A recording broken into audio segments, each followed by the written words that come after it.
Bienvenidos al podcast de Equiria, la comunidad más grande sobre ocultismo en habla hispana. Yo soy Éfira y es un honor para mí poder estar compartiendo con ustedes y el poder entrevistar a un equiriano que ha dedicado su estudio a la astrología. Hoy nos va a compartir Hiperión la definición de astrología y va a explorar algunos de los preconceptos que existen sobre la misma. Hola, muchas gracias, Éfira. Es un honor para nosotros que puedas compartir. Bueno, me consultaba sobre la definición de astrología. Sí, es interesante porque hay muchos autores y muchos tipos, me parece, ¿no? Bueno, sí, la astrología es un estudio muy amplio, muy abarcativo. Hay muchas ramas dentro de la astrología y ha variado mucho a lo largo de la historia con distintos enfoques, distintos propósitos, ¿sí? Estamos muy lejos de aquella astrología que se usaba para predecir el momento de una sequía, de catástrofes, guerras en la antigüedad. Hoy en día han evolucionado mucho los propósitos. Entonces conviene renovar, hacer una redefinición, tal vez, empezando por lo más básico, de esa definición de astrología como estudio del movimiento de los astros y la influencia que tienen sobre nuestra experiencia humana, nuestra vida. Yo creo que es apropiado que nos preguntemos en qué pensamos cuando escuchamos la palabra astrología. ¿Para qué? Para ver qué clase de definición tenemos. Yo creo que la población general lo primero que piensa es sea que es muy complicado o en la revista y los horóscopos. Sí, está muy polarizado esa cuestión. De todas maneras, en los últimos años hubo un florecer muy importante. Hay mucha gente que está muy consciente de que la astrología como estudio dista mucho de estos horóscopos de revistas que nos dicen: soy Capricornio, hoy voy a tener suerte. Realmente estamos muy lejos de eso y por eso yo creo que conviene preguntarnos ¿en qué pensamos cuando hablamos de astrología? ¿Pensamos en rocas que vuelan en el espacio exterior y que definen nuestra vida? Entonces podríamos partir de esa base, de esa, pongámoslo como una premisa, ¿no? Como una definición, y preguntémonos qué tanto tiene esto de real. En primer lugar, si tomamos como definición que se trata del estudio del movimiento de los astros y su influencia en nuestra vida, podríamos hacer una especie de disección y ver hasta qué punto esto es una definición simplista, por distintos motivos.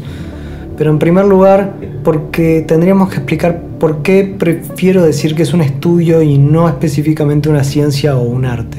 Y en segundo lugar, porque sentenciar a priori que los astros nos determinan me parece que es muy apresurado y que nos aleja del camino de volver a una senda que acerque a la astrología a un estudio más científico. A mí me parece que el alejarnos de la astrología como pseudociencia es importante. Para mí es importante. Ok, entonces, viendo estos dos puntos que nos compartes, ¿por qué no decir que es una ciencia u arte la astrología? Bueno, porque me parece simplista decir simplemente que es una ciencia o un arte. Tiene mucho de arte y de ciencia. Arte porque el astrólogo usa distintas técnicas de acuerdo a su propósito, pero cuanto más específico busca que sea su resultado o para aquello que sea su objetivo, se vuelve también una interpretación cada vez más personal y varía mucho de acuerdo a su entendimiento de la astrología y su experiencia. En cuanto a ciencia, bueno, conviene detenernos un momento porque no nos refiramos en este caso a ciencia, astrología como ciencia, pero cuando hablamos en el sentido de ciencia oculta. Yo creo que ese es un caso aparte. La astrología no es una ciencia tal como se concibe a una ciencia hoy en día, ¿sí? ¿Por qué? Porque presenta algunos inconvenientes. Para que algo se considere una ciencia, necesita cumplir determinados criterios. Por mencionar algo, necesita tratarse de un conocimiento basado en la experiencia. Ese conocimiento tiene que crear modelos de análisis para explicar el funcionamiento de algo de manera consistente en el tiempo. Es decir, que necesitamos poder probarlo una y otra vez y ver que hay una relación causal. Ese conocimiento también debe ser contrastable, ¿sí? Si se presentan evidencias o explicaciones superadoras, ese conocimiento queda descartado. La astrología entonces no nos permite predecir cuestiones muy específicas, y no me refiero a predecir en el sentido de astrología predictiva. Me refiero en un sentido científico. No nos permite establecer relaciones causales o explicar cuál es exactamente la mecánica. Entonces nos quedaríamos dentro de una categoría que sería lo que actualmente se podría llamar como una protociencia, es decir, un área de estudio que está en camino de desarrollar alguna clase de conocimiento. ¿Qué pasa con las predicciones de la astrología o con el conocimiento que se genera de ella? Que se circunscriben al ámbito de los arquetipos astrológicos que estemos analizando. Es decir, hay un margen para que las cosas sean más o menos de determinada manera. Entonces entra en juego el sesgo de autoconfirmación. ¿Qué es un sesgo de autoconfirmación? Cuando vemos solamente lo que queremos ver. ¿Cómo saber que no estamos recortando la realidad, mirando solamente aquel aspecto que nos da la razón? La seriedad con la que tomamos esta clase de cosas hacen la diferencia entre buscar la verdad o seguir caprichosamente un dogma y vivir engañados. ¿Se entiende esto? Sí, entonces a lo que nos estás compartiendo, ¿la astrología no tiene ningún sustento? A ver, hay cada vez más, en un sentido estrictamente científico, la astrología yo creo que viene cumpliendo un camino, específicamente cierta rama. Vamos a poner de ejemplo a la astrología psicológica, viene redefiniendo la manera en que se estudia y viene generando cada vez más aceptación, y yo creo que a partir de esto pueden pasar dos cosas: que la astrología se favorezca, que haya un estudio serio y aparezcan cada vez más modelos de análisis que nos permitan darle más utilidad práctica, ya sea terapéutica o no. O puede pasar que esta masificación banalice la astrología y volvamos al nivel del horóscopo en las revistas. Me preguntas si entonces la astrología no tiene sustento. Yo creo más bien que actualmente se está encaminando hacia lo que es una protociencia, un área de estudio que todavía no ha desarrollado conocimiento contrastable, comprobable, pero hay algo que es evidente.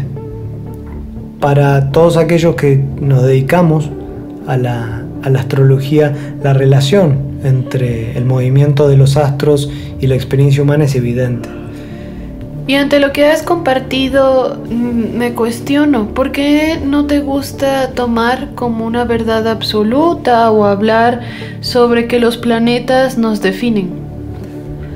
Bueno, es una pregunta que me hago mucho. O sea, ¿qué tan seguros estamos de que nuestro objeto de estudio finalmente sean los astros? O sea, esto nos podemos poner un poco filosóficos, ¿no? Pero me resulta en este sentido interesante el enfoque que tiene la astrología psicológica, precisamente, que es estudiar la relación entre el movimiento de los astros y los procesos psicológicos a nivel individual y colectivo.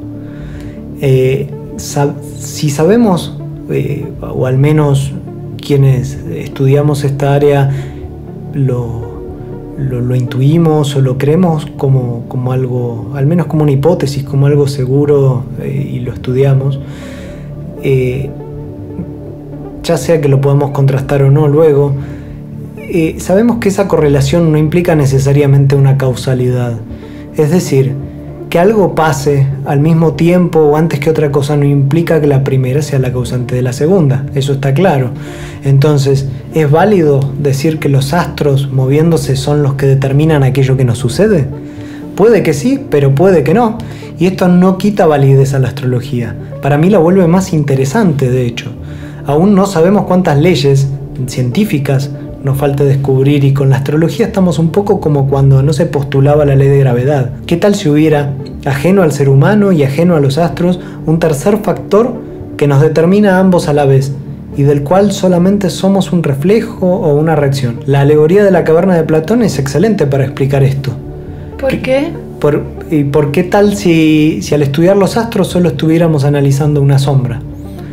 ¿No? Oh, ya. Para quienes no conozcan la alegoría de la caverna de Platón, imaginen a un grupo de personas que están dentro de una caverna mirando hacia el interior de la misma, no pueden voltear, solo saben que en determinados momentos la caverna se ilumina y aparecen sombras.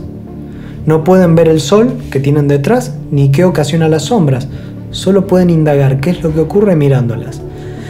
Bueno, yo creo que es por esto mismo que me parece especialmente interesante el estudiar la astrología de la mano de la psicología, especialmente porque si nos remitimos a los esfuerzos que tuvo que hacer Freud,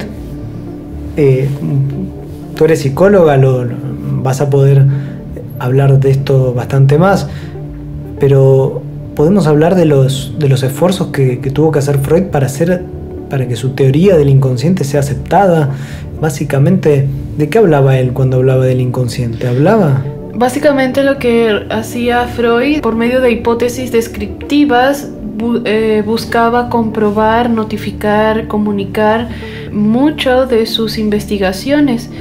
A lo largo de los años fueron realizando estas comprobaciones y todavía el psicoanálisis se considera una pseudociencia. Entonces, a lo que compartes, considero que el astrólogo requiere cuantificar sus investigaciones, estudiar con números puros, fríos, para poder demostrar mucho de esta descripción que a lo largo de muchos años, bajo distintos tipos de astrología, se han dedicado a tergiversar como estas revistas de horóscopo. Sí, y por esto mismo que comentas, si esto pasó con el psicoanálisis de Freud, ni hablar con luego el pensamiento de Jung o el pensamiento de Roberto Assagioli, su teoría, su modelo de la psicosíntesis, del cual deriva la astrología psicológica.